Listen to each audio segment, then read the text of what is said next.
Well, we've made it to October, so welcome to eclipse season. I know, I should have just done jazz hands to like emphasize that. I could have done that a little more dramatically. I do have a Gemini moon, but I decided to tamp it down a little bit because the eclipse seasons are going to be interesting. A little intense, they always are, but this is very interesting. So it's not as, the placements aren't as bad as last year, as last October and November, but definitely some interesting stuff. So I'm not going through all the transits, but I'm going to try to hit the highlights here. October. We kick off October with, on the 4th, having Mercury go into Libra. Libra is not a bad place for Mercury. Mercury's pretty happy in Libra. Not as happy as he was in Virgo because Mercury rules Virgo. So he's very, very happy there. Mercury in Libra, it's okay. It's pretty chill. You know, needing some balance. Love that. On the 8th, we have Venus moving into Virgo. Now, this is a fall position for Venus. Venus does not like being in Virgo. Venus does not enjoy persnickety, analytical Virgo. I can't imagine why. But this is not the happiest place for Venus. It is better than having Venus retrograde. I think we can all agree to that. But it is the fall position for Venus. On the 10th, we have Pluto going direct at 9:10 p.m. Eastern Standard Time. This is great. Pluto kicked off retrograde season, and now he's going direct, and the rest of the planets are going to follow. Yay! So glad for this. All right, on the 12th, we have Mars moving into Scorpio. This also is a good thing. Mars has been in Libra, and Mars in Libra is very passive aggressive. So Mars moving into Scorpio is strengthening. It's a really good place for Mars. We're happy. Moving on ahead. On the 14th, we have our new moon in Libra and our solar eclipse. So not only do we have the moon and the sun conjunct with this new moon in Libra, we also have Mercury conjunct this nice little solar eclipse. So we're going to be working with a lot of communication here, especially those of you that have a lot of Libra placements. So make sure that you are on your path. Make sure you are, working your plan. I like to say that lately. I don't know why. Do you know why, Mouse? On the 22nd, Mercury moves again. Mercury moves into Scorpio. Again, Mercury's pretty chill in Scorpio. Everything seems good. This is where we sort of dive deep into our secrets. Maybe we're not communicating as much. Maybe we're holding some stuff back. It's not bad. It's not a bad thing. On the 23rd, we have the sun moving into Scorpio. Excellent Scorpio season. Gotta love that. On the 28th, we have a full moon in Taurus. The sun's in Scorpio. We have a full moon in Taurus, and we have a lunar eclipse. Yes. So we have the lunar eclipse, and this is going to affect, again, Scorpio placements. The reason why it's affecting Scorpio placements so much is because that Jupiter retrograde is definitely affecting people that have Scorpio placements, feeling like maybe they don't have enough in certain areas of their life. Look and see where Scorpio is in your chart, what house it's ruling. Take a look and see. Then, to cap it all off, and it's one of our favorites here, right? Halloween on the 31st and the start of Samhain. It takes us into November 1st. So really an excellent time. Excellent time. So we end the month. We end October with 4 planets in Earth, 5 planets in water, the North Node in Aries, 1 tiny little placement of fire with North Node in Aries, and nothing in air. So this is challenging. And again, I'm not talking about asteroids. I didn't even mention asteroids. But this is huge. So we have a lot going on with keeping grounded in our emotions. Keep that in mind as we go through the month, and let's see what we have for your individual numerology. Are you ready for that, Mouse? I'm ready.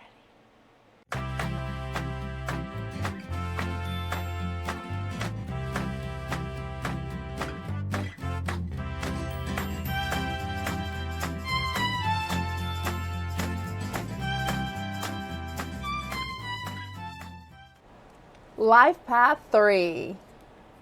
Here we are, October. And for you, October is an 11-2 month. 2 for the price of 1. Just kidding. So 3, you're all about communicating. You're all about speaking your truth. You experience a lot of family ups and downs. I get that. But really, your life path is expression. It's all about expression. It's very artistic, creative, imaginative, cheerful. And the self-expression is not limited to art, music, writing, or speaking. It can be all of those things. It can be just one of them, but there's no limitation with the 3.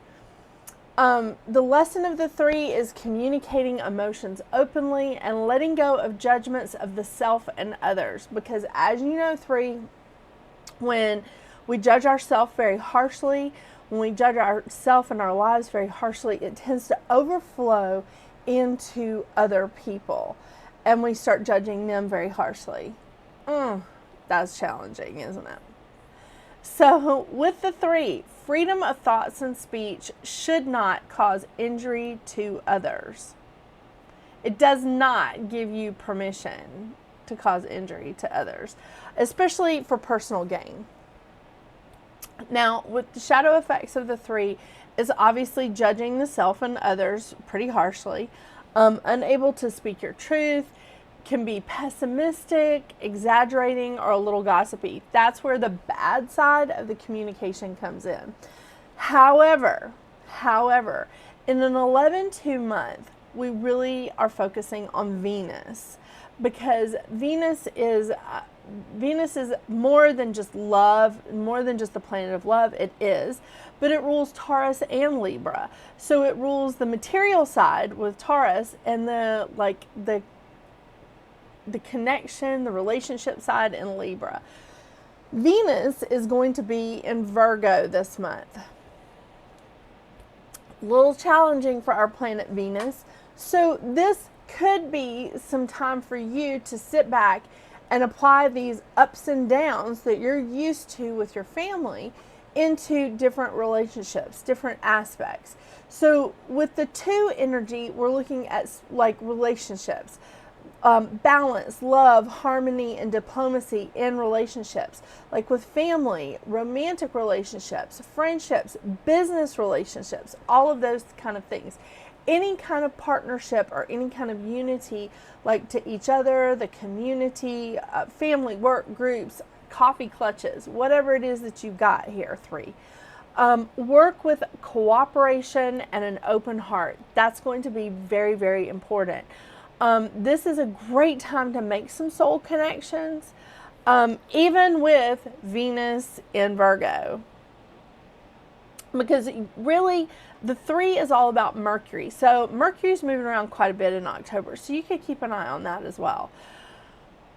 This is also a wonderful time of law of attraction, because 2 is really great with manifesting and bringing in that law of attraction energy. The shadow side of a 2 is being indecisive, timid, having that victim mentality, becoming a martyr, because they sacrifice, they can sometimes sacrifice themselves or what their wants and needs are for the good of the group or other people. That's not necessary. It's not. You don't have to place yourself above others. I mean, as a parent, you do that routinely, but that's different when you're dealing with small children versus full-grown adults or whole groups of people, right? That's a thankless job. Bringing in the energy of the 11. Well, wait, I want to say the lesson of the 2 is how do we cooperate, love, connect, and open our hearts without losing ourselves. So now we're moving into the energy of the 11 because the 11 carries the foundational energy of the 2 as well. So 11 is very, very much intuition. It's illumination and inspiration. This is a time of enlightenment. This is a great time to create a new way of communicating, which is so going to be up your alley because you're all about expression and speaking your truth. So finding a new way of communicating is going to be fantastic for you. This is a powerful time of creativity, converting dreams into reality, accepting that divine inspiration, and really starting to work on maybe your clairaudient or your clairvoyant skills. We all have them. Sometimes they're just buried. The lessons of the 11 is embracing humility, altruism, and the willingness to convert fantasy into action. That does take work. So the shadow side of an 11, a little bit like the 2, of course, nervous tension, can be too sensitive. Must learn to deal with others or interact with others publicly. Yes, that can be challenging. Ignoring spiritual gifts can lead to physical problems like persistent headaches or kidney or gallstones or even autoimmune disorders. Yeah, it all ties in together. It really does when we ignore our spiritual gifts. So the 11s also have a problem embracing humility.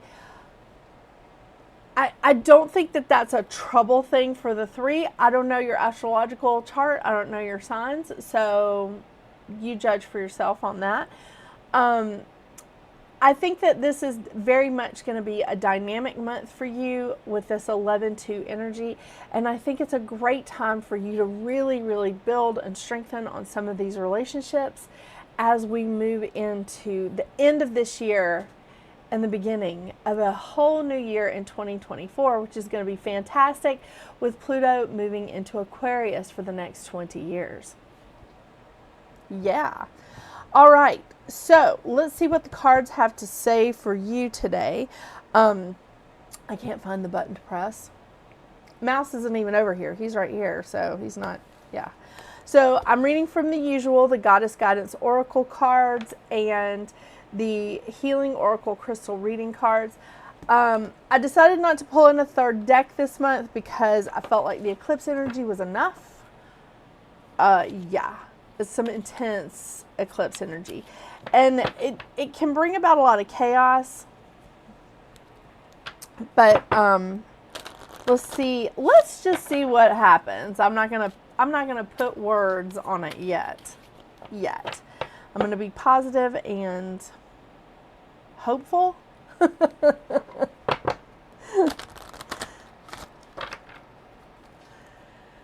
But I thought, yeah, this eclipse energy. But really, I think for you, always watching what Mercury is doing because you're all about communication is important. But this month is also going to tie into Venus.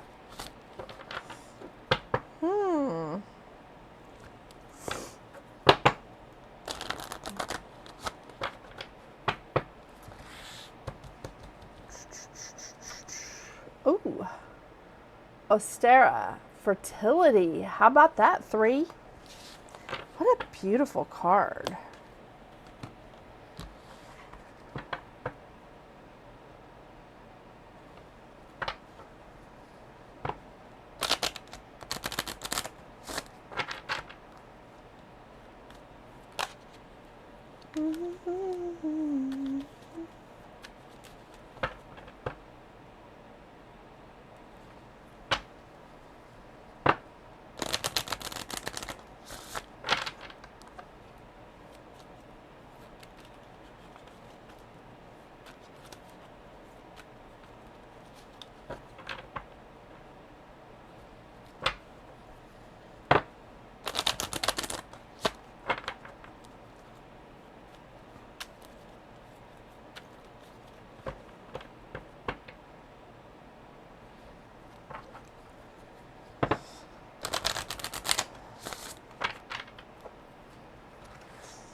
Okay, Amazonite, which I guess I should show.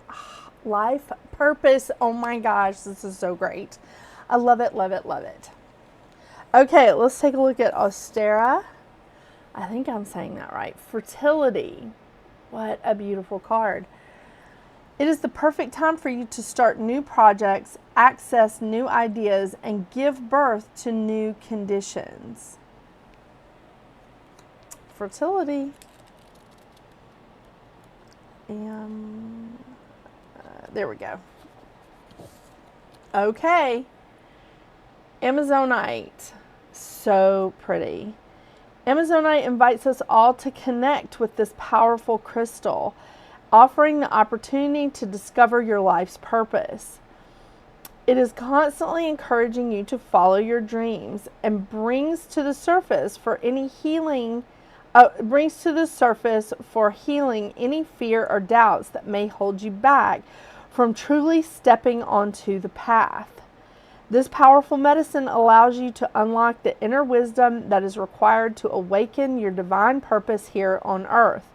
It aligns you to your life purpose and encourages you to step onto the path with courage and strength.